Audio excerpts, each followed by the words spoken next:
नमस्कार दोस्तों, DHP news channel में आपका हार्दिक स्वागत है। हिमाचल प्रदेश के आज के मुख्य समाचार आपको विस्तार पूर्वक बताएंगे। खबरों की शुरुआत करने से पहले आप सभी से निवेदन है कि डीएचपी न्यूज को सपोर्ट करने के लिए आप मेंबरशिप ज्वाइन करें। आपके सपोर्ट से हमें और बेहतर कंटेंट बनाने और आप तक सही खबरें पहुंचाने का मौका मिलेगा। तो पेश हैं आज के मुख्य समाचार।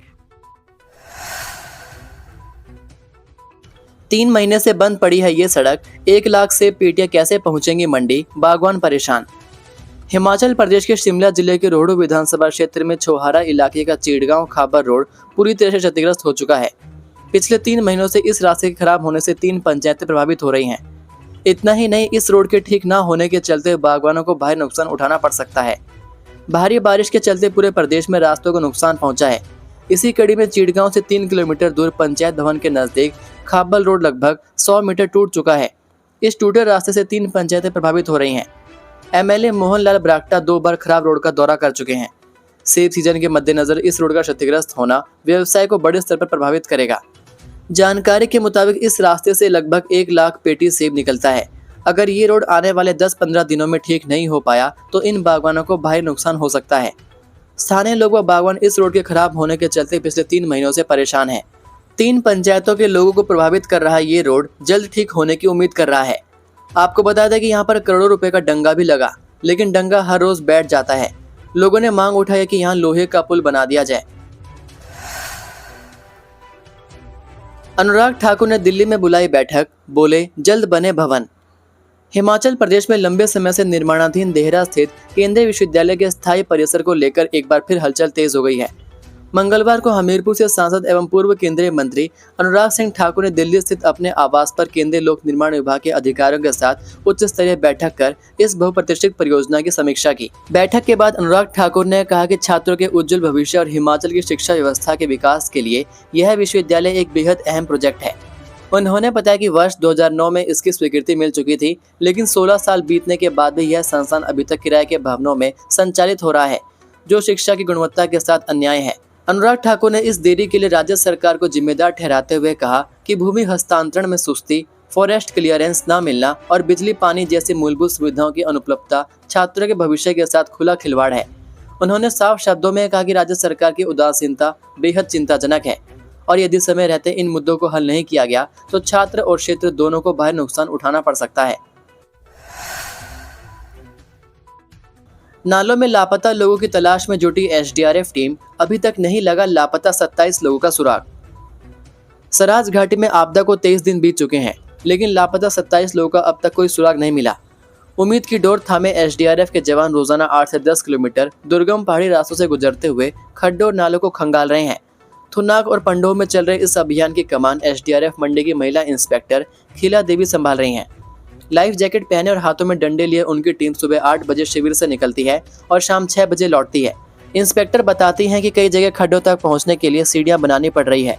चट्टानों के नीचे और मलबे में भी खोज की जा रही है। 24 जुलाई को प्रस्तावित हिमाचल मंत्रिमंडल की बैठक अपरिहार्य कारणों से टली। हिमाचल प्रदेश मंत्रिमंडल की बैठक गुरुवार को नहीं होगी। इसे अब आगामी आदेशों तक टाल दिया गया है।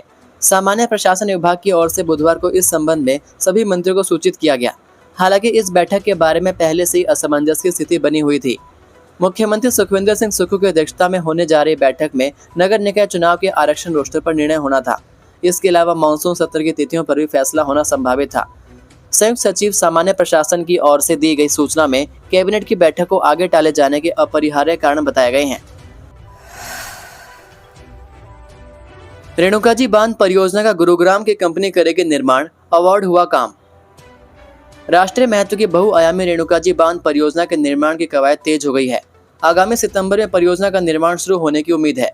इसको लेकर हिमाचल प्रदेश पावर कॉर्पोरेशन ने ट्रैक्टाबेल इंजीनियरिंग प्राइवेट लिमिटेड कंपनी को रेणुका बांध प्रबंधन के प्रबंध का कार्य अवार्ड कर दिया है। हरियाणा के गुरुग्राम से कंपनी की ओर से परियोजना प्रबंधन विशेषज्ञों की टीम में मंगलवार को परियोजना स्थल का प्रारंभिक निरीक्षण करने के साथ ही परियोजना प्रबंधकों से बैठक करके रेणुका बांध की तमाम गतिविधियों व मुख्य बिंदुओं पर चर्चा की। परियोजना के महाप्रबंधक खेम सिंह ठाकुर ने विशेषज्ञों के पैनल को बांध की तमाम गतिविधियों और बारीकियों से अवगत कराया।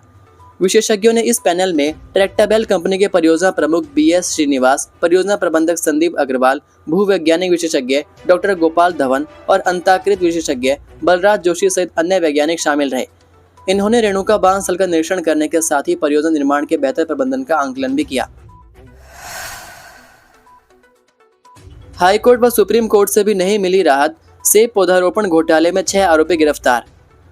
प्रदेश भर में चर्चाओं में रहे चुराह विधानसभा क्षेत्र के सनवाल पंचायत एवं मनरेगा घोटाले में आखिरकार कार्रवाई की गाड़ी तेजी से आगे बढ़ गई है। बुधवार को पुलिस ने इस बहुचर्चित मामले में 6 आरोपियों को गिरफ्तार कर लिया है। हाईकोर्ट से सुप्रीम कोर्ट तक की दौड़ लगाने के बावजूद भी इन्हें राहत नहीं मिल पाई। SDPO सलूनी रंजन शर्मा के नेतृत्व में यह गिरफ्तारी की गई। अब गुरुवार को पुलिस इन सभी आरोपियों को कोर्ट में पेश कर रिमांड की मांग करेगी। यह मामला वर्ष 2022 से जुड़ा है। ग्राम पंचायत सनवाल में मनरेगा योजना के तहत सेब पौधारोपण में भारी अनियमितताओं की शिकायत तीसा थाने में की गई थी। शिकायतकर्ता ने तत्कालीन पंचायत प्रतिनिधियों, पूर्व जिला परिषद सदस्य और एक वेंडर के खिलाफ पौधारोपण कार्य में बड़े स्तर पर घोटाला करने के आरोप लगाए थे। इस शिकायत के बाद तीसा थाना में मामला दर्ज हुआ और धीरे धीरे यह मुद्दा जिला से निकलकर हाई कोर्ट और फिर सुप्रीम कोर्ट तक पहुंच गया। इस दौरान आरोपी गिरफ्तारी से बचने के लिए लगातार अग्रिम जमानत की कोशिश करते रहे, लेकिन अदालतों ने उनके सभी प्रयास खारिज कर दिए।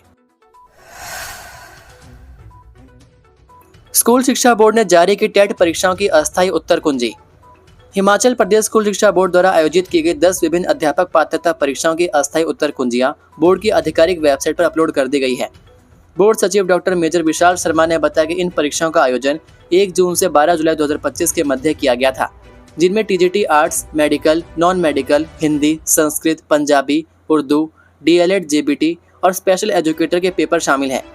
जिन अभ्यर्थियों को उत्तर कुंजी में दर्ज उत्तरों पर कोई आपत्ति है, वे प्रमाणित तथ्यों सहित अपनी आपत्तियां 28 जुलाई तक ईमेल या कार्य दिवसों में व्यक्तिगत रूप से बोर्ड कार्यालय में जमा करवा सकते हैं। डाक द्वारा भेजी गई आपत्तियां भी 28 जुलाई की शाम 5 बजे तक ही स्वीकार्य होंगे।